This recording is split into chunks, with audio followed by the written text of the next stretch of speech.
Hello guys.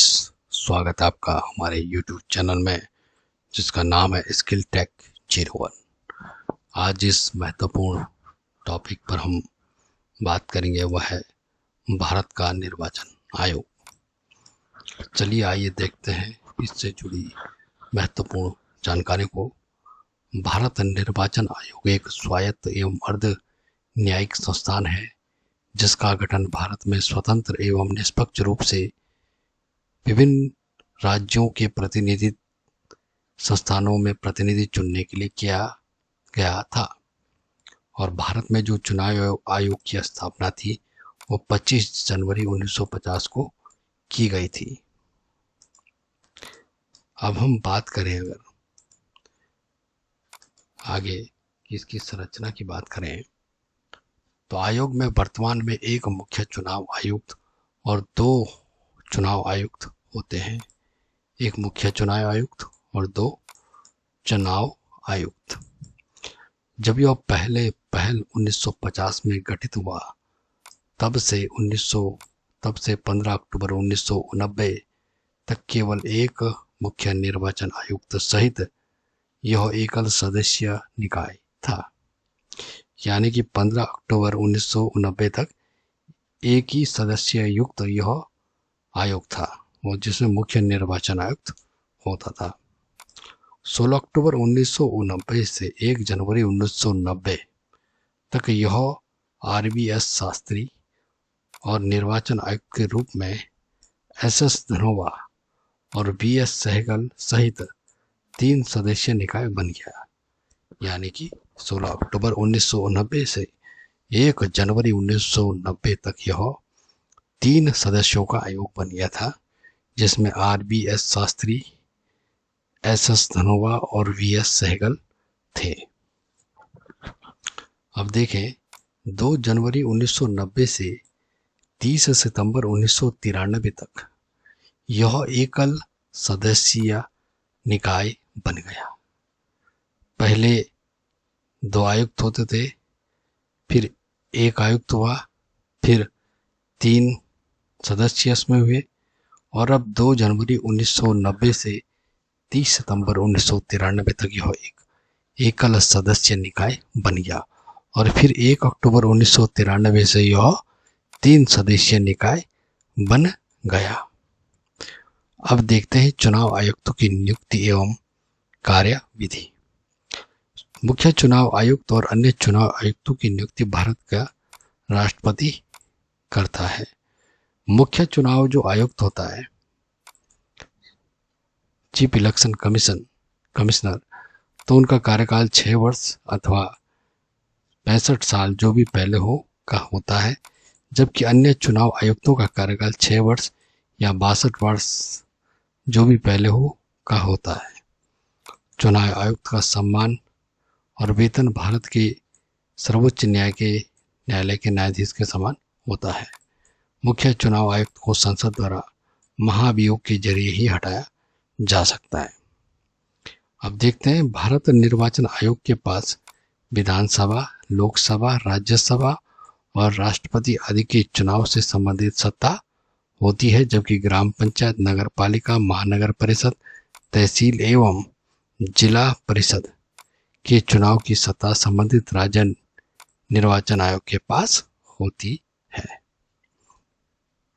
अब देखते हैं निर्वाचन आयोग का जो कार्य है उसका अगर देखें, निर्वाचन आयोग का कार्य और कार्यप्रणाली, तो निर्वाचन आयोग के पास यह उत्तरदायित्व है कि वो निर्वाचनों का पर्यवेक्षण, निर्देशन, आयोजन करवाएं। वह राष्ट्रपति, उपराष्ट्रपति, संसद, राज्य विधानसभा के चुनाव करता है।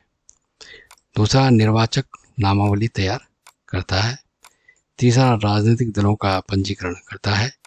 चौथा, राजनीतिक दलों का राष्ट्रीय, राज्य स्तर के दलों के रूप में वर्गीकरण, मान्यता देना, दलीय निर्दलियों को चुनाव चिन्ह देना। पांचवा, सांसद विधायक की अयोग्यता, दल बदल को छोड़कर पर राष्ट्रपति राज्यपाल को सलाह देना। छठवां, गलत निर्वाचन उपायों का उपयोग करने वाले व्यक्तियों को निर्वाचन के लिए अयोग्य घोषित करना। तो ये जो सभी कार्य हम निर्वाचन आयोग के हैं। अब देखते हैं निर्वाचन आयोग की शक्तियां क्या है। सर्वोच्च न्यायालय के निर्णयानुसार अनुच्छेद 324(1) में निर्वाचन आयोग की शक्तियां कार्यपालिका द्वारा नियंत्रित नहीं हो सकती है। उसकी शक्तियां केवल उन निर्वाचन संबंधी संवैधानिक उपायों तथा संसद निर्मित निर्वाचन विधि से नियंत्रित होती है। निर्वाचन का पर्यवेक्षण, निर्देशन, नियंत्रण तथा आयोजन करवाने की शक्ति में देश में मुक्त निष्पक्ष चुनाव आयोजित करवाना भी निहित है। जहां कहीं संसद विधि निर्वाचन के संबंध में मौन है, वहां निष्पक्ष चुनाव करवाने के लिए निर्वाचन आयोग को असीमित शक्ति रखता है। यद्यपि प्राकृतिक न्याय विधि का शासन, उसके द्वारा शक्ति का सदुपयोग होना चाहिए। निर्वाचन आयोग विधायिका निर्मित विधि का उल्लंघन नहीं कर सकता है और न ही ये स्वेच्छापूर्ण कार्य कर सकता है। उसके निर्णय न्यायिक पुनरीक्षण के पात्र होते हैं। निर्वाचन आयोग की शक्तियां निर्वाचन विधियों की पूरक है, लेकिन उन पर प्रभावी तथा वैध प्रक्रिया से बनी विधि के विरुद्ध प्रयोग नहीं की जा सकती है। यह आयोग चुनाव का कार्यक्रम निर्धारित कर सकता है, चुनाव चिन्ह आवंटित करने तथा निष्पक्ष चुनाव करवाने के निर्देश देने की शक्ति रखता है।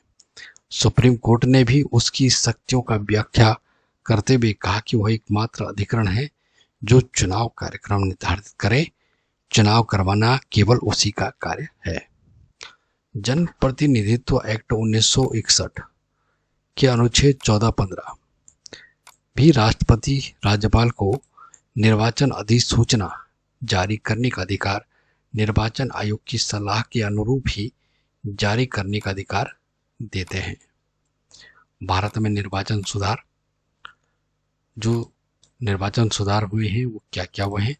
मतदान की आयु 18 वर्ष निर्धारित 61वें संविधान संशोधन द्वारा। दूसरा, फोटो युक्त पहचान पत्र। तीसरा, ईवीएम का प्रचलन। चौथा, 2 से अधिक निर्वाचन क्षेत्रों से चुनाव लड़ने पर पाबंदी। पांचवा, उम्मीदवार की डेथ पर चुनाव कैंसिल नहीं होना चाहिए। द्वितीय जो चरण था सुधार का, वो 1996 से 2000 का था, जिसमें राष्ट्रपति उपराष्ट्रपति के चुनाव में क्रमशः 50-50, 20-20 अनुमोदक एवं प्रस्तावक होने चाहिए। दूसरा, जमानत राशि 15,000 रुपये तय की गई। तीसरा, 1999 पोस्टल बैलेट की शुरुआत की गई। 1999 में पोस्टल बैलेट की शुरुआत की गई। तृतीय चरण का सुधार 2000 से लेकर अब तक, उसमें पहला वीवीपैट यूज हुआ, प्रॉक्सी मतदान। तीसरा, एग्जिट पोल प्रतिबंध। चौथा, नोटा का प्रयोग। पांचवा, 25 जनवरी राष्ट्रीय मतदाता दिवस। छठवां, 20,000 से ज़्यादा चुनाव खर्च पर निर्वाचन आयोग को जानकारी। सातवां, पिंक बूथ। आठवां, जीपीएस आधारित ईवीएम। नौवां, वीवीपैट से मत गणना।